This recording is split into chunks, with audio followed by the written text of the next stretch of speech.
आर्हत वाङ्मय में कहा गया है,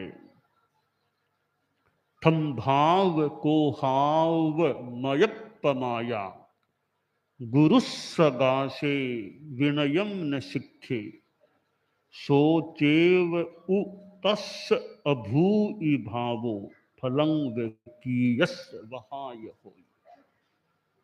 शास्त्र में विनय समाधि नामक 4 समाधियों में से एक प्रकरण है और 10वें आलियम जो आगम है उसके 9वें अध्ययन के 4 विभागों में से यह पहला विभाग विनय समाधि है। आदमी को पीस ऑफ माइंड, शांति चाहिए, समाधि चाहिए, चित्त समाधि, चित्त प्रसन्नता चाहिए। चित्त प्रसन्न रहता है तो अच्छा लगता है।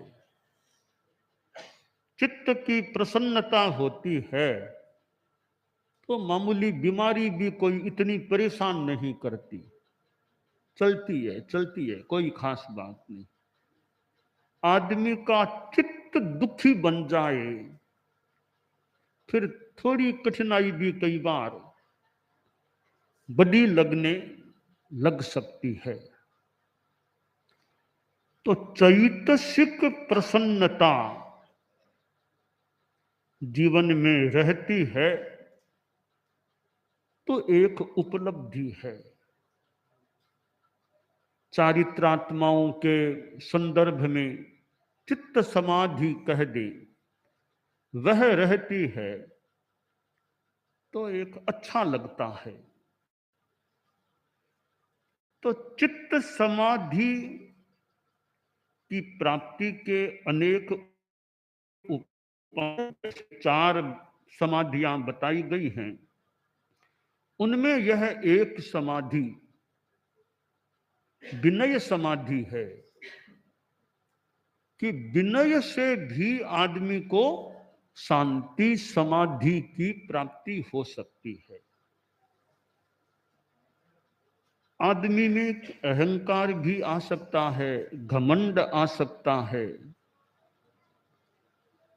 पर घमंड सामान्यतया हितकर नहीं होता।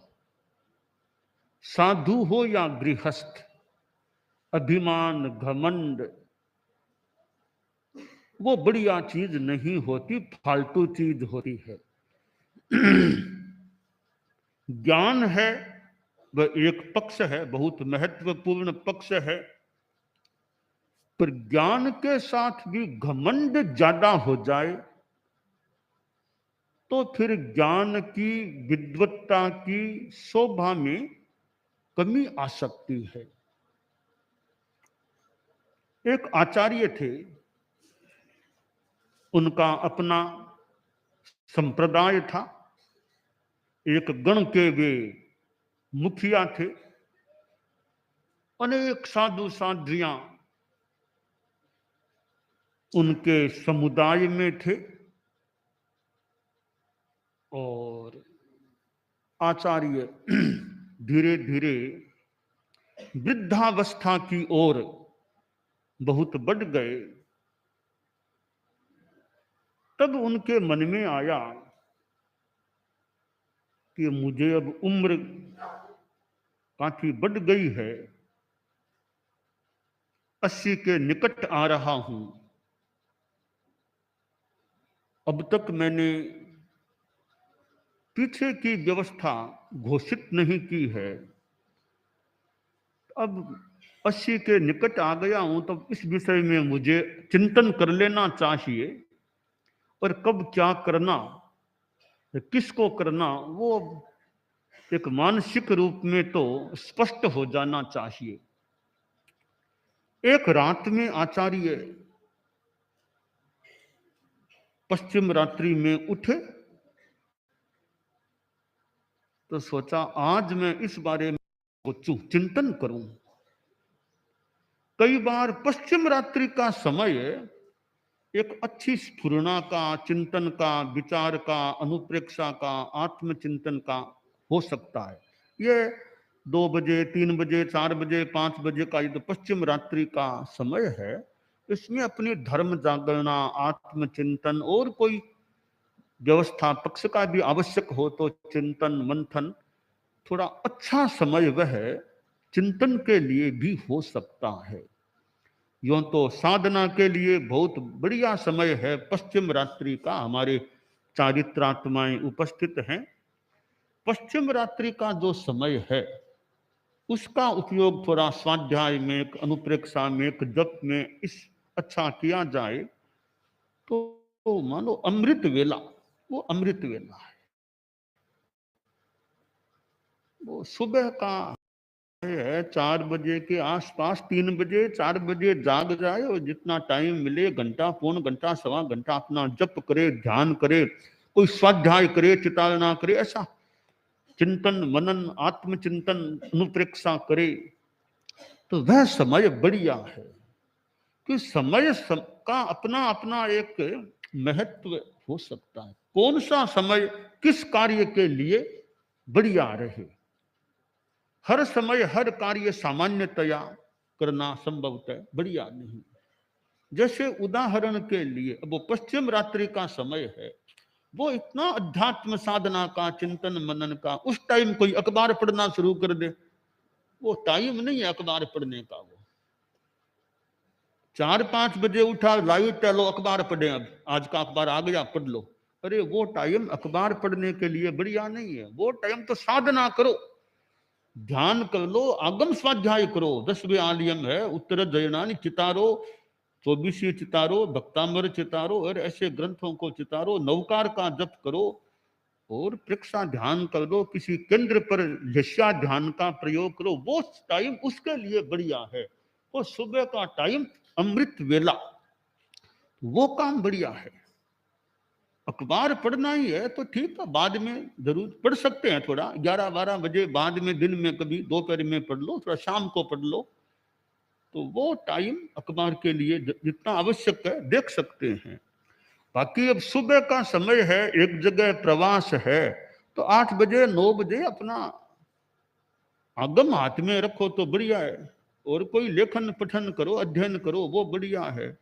व्याख्यान की तैयारी करो, व्याख्यान देना है तुमको, तो व्याख्यान में जाने से पहले आधा घंटा, पौन घंटा, टाइम जितना मिले, थोड़ा पन्ना देख लो, डायरी देख लो, कुछ किताब देख लो, आगम पढ़ लो, तुम्हें जो बखान में बोलना है, तो वो समय उसके लिए बढ़िया है। तो वो सामान्य पत्र पत्रिकाओं का अपना महत्व हो सकता है, कोई उनकी आसाधना नहीं, पर कौन सा समय किसके लिए, इतना तो हमें विवेचन रखना चाहिए।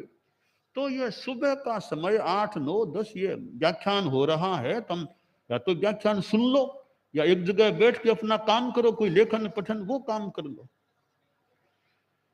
तो समय टाइम मैनेजमेंट की जो बात आती है, हमारे साधु साध्वियां समैया टाइम मैनेजमेंट के बारे में भी कोई वक्तव्य देने वाले भी हो सकते हैं, कोई जानने वाले। तो हाँ, टाइम मैनेजमेंट बढ़िया, किस समय क्या काम करना।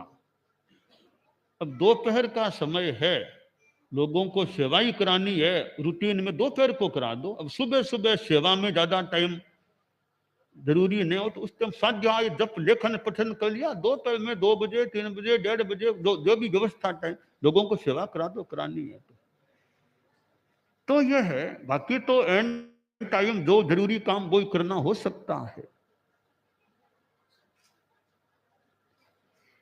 तो आचार्य पश्चिम रात्रि में जब स्वाध्याय किया और फिर सोचा कि आज उस विषय पर थोड़ा ध्यान दूं, कि 80 के निकट आ गया हूं,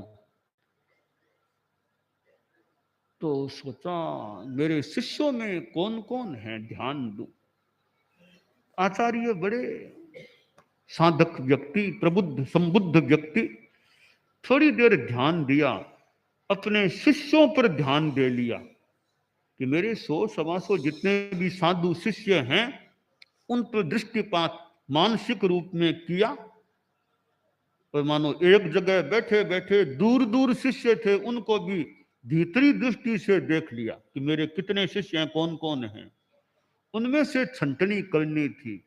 सोचते सोचते कि आगे मैं किस पर ध्यान दूं, तो दो शिष्यों पर ध्यान गया। ये दो शिष्य मुझे लायक लग रहे हैं, तो इन पर ध्यान दो। आखिर दो में भी एक का निर्णय करना होगा, तो पहले यह देखूं दोनों में योग्यता तो बराबर है ना। फिर ध्यान दिया भी दोनों ही अच्छे अध्ययनशील हैं, दोनों प्रतिभाशाली भी हैं, दोनों अवस्था से भी ठीक हैं, स्वास्थ्य भी दोनों का अच्छा लग रहा है, कई बातों में समानता है। तो थोड़ा और गहराई में देखना है कि आगम निष्ठा, संग निष्ठा, गुरु निष्ठा, कर्तव्य निष्ठा, वो कितनी किस्में है। विद्वत्ता ठीक है, थोड़ी कम थोड़ी ज्यादा, इतनी बहुत ज्यादा महत्व का इतना ज्यादा नहीं। आगम निष्ठा, संग निष्ठा है कि नहीं, गुरु के प्रति उचित सम्मान विनय का भाव है, यानी संग के प्रति विनय है या नहीं, इन बातों में दोनों में कोई तारतम्य है क्या, इस पर ध्यान दो।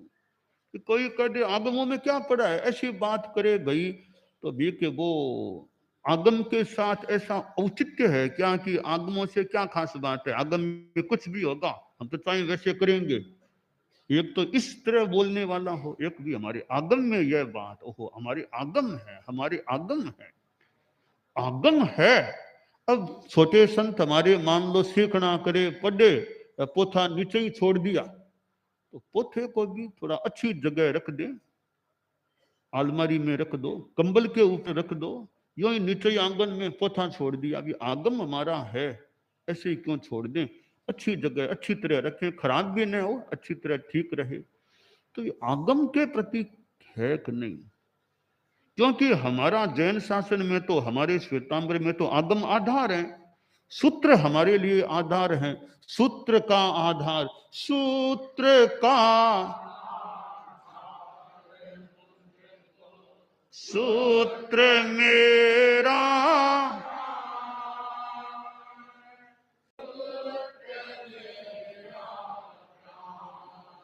सूत्र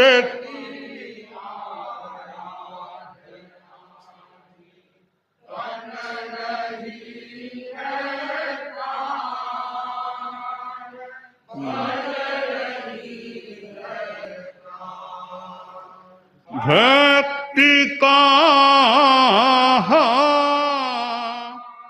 भक्ति का,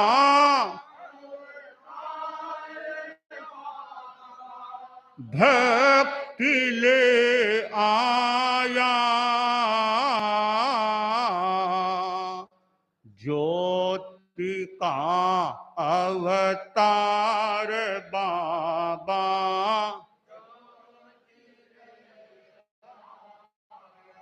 ज्योति का, ज्योति का आधार लय आलोक गराया, ज्योति का अवतार बाबा, ज्योति। तो भी आगम है, उनमें आगम के प्रति निष्ठा है, यानी एक तो आगम के बारे में, तो आगम भी तो हमारे सूत्र का हमें आधार है।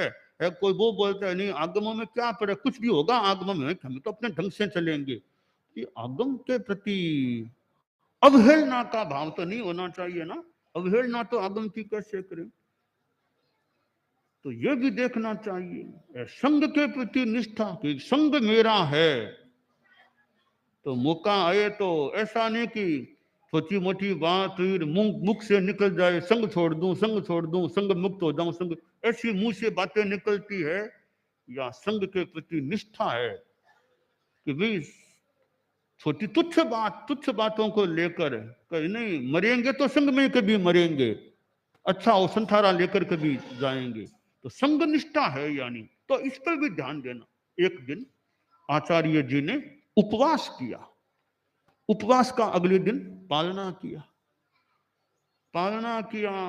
सोचा वो परीक्षा भी दोनों की करनी है, आज थोड़ा स्वास्थ्य थोड़ा अनुकूल भी, थोड़ा मुंह और ठीक नहीं है, तो पालना तो कर लिया था। बाद में शौच के लिए भी चले गए, फिर भी थोड़ा सा जी सोरा सा खट्टी चीज लेने की, आज परीक्षा भी कर लूं, थोड़ी इच्छा हो रही है खट्टी चीज खाने की। तो वो दो शिष्य जिन पर ध्यान दिया था, एक छोटे साधु को भेजा, दो में से जो बड़ा था, दो में जो बड़ा था कि उसको बुलाओ। तो वो छोटा मुनि गया, उन मुनि जी को वंदना की कि आपको आचार्य श्री याद फरमा रहे हैं। तो वो मुनि जी, तो क्या काम हो गया अभी आचार्य श्री के, मैं अभी बैठा था, क्यों बीच में बुला लिया? कि मुझे तो पता नहीं, गुरुदेव ने कहा उसको बुलाओ। तो ऐसे ये हर जब कभी बुला लेते हैं, हमारे और काम नहीं है क्या कोई? फिर भी आया तो सही, आया, बुलना भी नहीं की, तो क्या काम है, बोलो क्या काम है आपके मेरे से? कम काम, आज थोड़ा मुंह मेरा पालना ठीक नहीं, कोई कैरी कहीं हो तो ले आओ, कोई घरों में जाओ श्रावकों के, कोई कैरी मिले तो लाओ, रोटी थोड़ी कैरी हो ना, थोड़ा मुंह थोड़ा साफ। तो क्या कैरी मंगाते हो? साधु को खाना कलपता है कैरी? फालतू बातें करते हो आप इतने बड़े करी करी की बात करते हो। तो बोलने, गुरु को यहाँ अनसट बोलने लग गया। गुरु थोड़ी अवस्था भी थी, अच्छा कोई बात नहीं, गुरु बड़े शांत थे, कोई बात नहीं, तू बैठ जा, बैठ बैठ। अब गुरु जी ने छोटे साधु से कहा दूसरे उस मुनि को लाओ, बुलाओ। तो वो गया कि मुनि श्री गुरुदेव आपको याद फरमा। अच्छा गुरुदेव तत्काल उठे, रजोगुण लिया, आए, वंदना की, बिना बोले हाथ जोड़ के खड़े हो गए, मतलब मैं तैयार हूं जो भी आदेश। तो गुरु ने कहा कि आज थोड़ा पालना किया था ना, तो मुंह ठीक नहीं हुआ है, थोड़ा खट्टी चीज की रुचि हो रही है, कोई कैरी कहीं मिल जाए तो देखो। टट गुरुदेव। अब वो ओगा लिया और झोली पात्री डाली, रवाना हो गए, आज्ञा ली, रवाना हो गए। संत बोले हम साथ का, साथ क्या जरूरत है, गुरुदेव का काम है, अकेला जा सकते। अकेले गए, कुछ घरों में गए और कहीं वो कैरी का अचार मिल गया, कैरी का अचार। तो कैरी का अचार, थोड़ी हुई रोटी लेकर के आ गए गुरुदेव के पास के। तो गुरुदेव मालूम किया कि मिल गया है मुझे। उसको देखा, पसीना आया हुआ था, तेज गति से चल के आए थे। रख दो, बैठ जाओ, तुम बैठो आराम करो। अब गुरु ने खैर वो जो भी लिया कि नहीं लिया, जो भी, गुरु ने सोचा रे दोनों ही साधु यो तो अध्ययनशील हैं रे, परंतु देखो उसको बुलाया तो वो ढंग से बात भी नहीं की, वंदना भी ऐसे बोलने भी लग गया, का कल्पता है कि आप क्या ऐसे मंगवा रहे हो। इसको भी यही कहा करी लानी है, तो ये भी तो बोल सकता था करी क्यों मंगा रही हो, फिर ये गया, कुछ नहीं पूछा, करी का अचार लेकर आ गया। इसका मतलब दोनों में इस बात में तो अंतर है ना, एक थोड़ा उग्र उग्र स्वभाव का सा है, यह थोड़ा शांत है, समझदार है, विनीत है, ठंडा है। बात को पकड़ा कि कैरी का मतलब क्या है। इतना तो गुरुजी भी जानते हो ना, कैरी सचित नहीं खाना जानते ही होंगे, तो फिर कैरी का तो मतलब क्या, तात्पर्य क्या, बात का तात्पर्य समझने का प्रयास करना चाहिए। शब्द है, अब शब्द का तात्पर्य क्या है वो समझना चाहिए। कि सैंधव माने, अब सैंधव माने भोजन का टाइम है, का सैंधव माने, तो सैंधव के दोनों अर्थ हैं, घोड़ा भी है, नमक भी है। अब भोजन के टाइम में कहा सैंधव माने, तो घोड़ा ला के खड़ा कर दे तो क्या काम का? तो भोजन का टाइम है तो नमक ला के रखो, हाँ यात्रा का हो तो भी घोड़ा ला के रख दो। तो कि ये समझता है बात को, तो मानसिक निर्णय कर दिया, दोनों ही ठीक है, पर तारतम्य से देखो तो ये छोटे वाला ज्यादा ठीक है। खैर घटना प्रसंग या कल्पना जो भी है, यह है कि निष्ठा की ज्ञान है, ज्ञान के साथ वो व्यवहार कैसा है, संघ के प्रति निष्ठा कैसी है, आगम के प्रति निष्ठा कैसी है, और हमारा व्यवहार अधिक हैं रत्नाधिकों के प्रति व्यवहार कैसा है। जो रत्नाधिक संत हैं, मान लो रत्नाधिक हैं तो बड़े हैं, तो बड़े ही है ना, तो बड़ों के प्रति एक हमारा, हमसे जो बड़े हैं, मेरे से जो बड़े, तुमसे जो बड़े, तुमसे जो बड़े, अपने से जो बड़े हैं, जैसे ये साधु है देव कुमार, इससे बड़े मान लो केसी है, तो इसके लिए केसी भी रत्नाधिक हैं, केसी के लिए कुमार समन जी रत्नाधिक है, कुमार जी के लिए और बड़े रत्नाधिक। वो ऐसे करते करते जो जिससे बड़े हैं वे उसके लिए सम्माननीय हो जाते हैं। तो रत्नाधिकों के प्रति उचित सम्मान, और तो ठीक है, उचित देखना होता है किसके कितना। बोलना भी है तो ये कितने, एक तो बहुत बड़े संत हैं, बहुत बड़े हमसे, उनके साथ कैसे बोलना, एकदम बराबरी से उनके साथ कैसे बोलना। तो वो रत्नाधिकों के प्रति व्यवहार, यो हमारा ये विनय समाधि है, वो विनय हमारे जीवन में रहेगा, निरहंकारता रहेगी, तो हमारे चित्त में भी समाधि रह सकेगी। दानान सिद्धम अभय पयाणम सच्चे सुया अनवज्जं वयन्ति तवे सुया उत्तम बंभचेरम लोगुत्तमे समणेनाय पुत्रे।